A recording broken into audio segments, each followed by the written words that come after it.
Comhoibriú an Phobail. Pictiúr a haon. I pictiúr a haon feicimid beirt chalíní I dteannta a chéile ar shráid shrualaithe. Tá an áit bónus cionn, tá na boscaí brúscar ag cur tharmail agus tá brúscar caite ar fud na háite. Deir mára go bhfuil cuma dhéisteanach ar an tráid agus éon tíon siobháin le. Caithfear feabhas a chur ar chuma na háite gan dabht. Pictiúr a dó. An lád ar gcionn a gcraíonn móra cruinniú comhairle an Phobail chun an aib a phlé. Cuireann sí béim ar cháchtach na timpeallachta agus ar na dúilgis atá orthu mar shaoránaigh. Beartaíonn siad go ndéanfar glantacha an poiblí ag an deireadh seachtaine. Phobaile a thagann chun solas ná saol sóisialta an bhaile. Tá aspa imeachtaí de bhuintear na háite ina cnámh sparna. Pictiúr a trí. I pictiúr a trí feicimid an glantacháin faoi lán seoil. Tá cuma I bhfad éireann níos fearr ar an áit anois. Bailíonn na hibrithe Jonacha an brúscar ar fad I málaí móra dubha. Tá veisteanna lonracha orthu. Is ar réigean atá muintear na háite in ann an trád a aithint.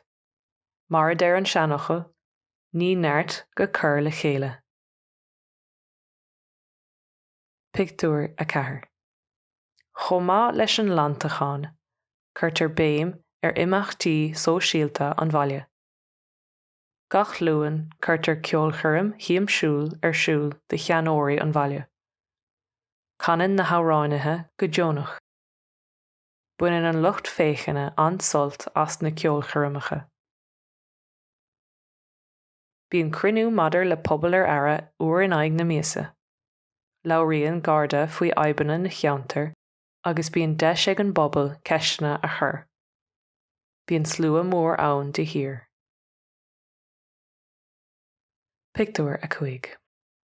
I pictiúr a chuig feicimid ranganna oíche éagsúla áireachtáil I halla an Phobail. Bíonn ranganna cócaireachta, ranganna riamhaireachta agus ranganna gariadóireachta fiú ar siúl. Is áis iontach é halla an Phobail. Is léir go bhfuil éilimh ar na ranganna seo mar freastalíonn idir air agus bhaná orthu.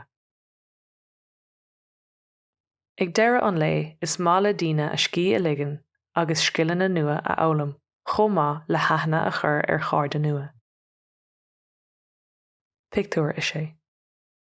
Sa pictiúr dearnach, brontar seic €2,500 ar an mbaile de bharr an dul chun cinn atá déanta acu le déanaí. Is mór an anóir é seo, agus is cinnte go bhfuil a rá tiltte acu. Brontar cuireann airgid orthu freisin. Déanann lucht eagraithe an chomórtais chomhghardas leo agus mollann siad dóibh leannacht de ráig lena gcuid ibre. Tús maith lean na hibre. Ceistena. Cén chuma atá ar an mbaile I pictiúr a haon. Cén sais ranganna oíche a chuirtear ar fáil. Cé bhéad airgid a bronnach orthu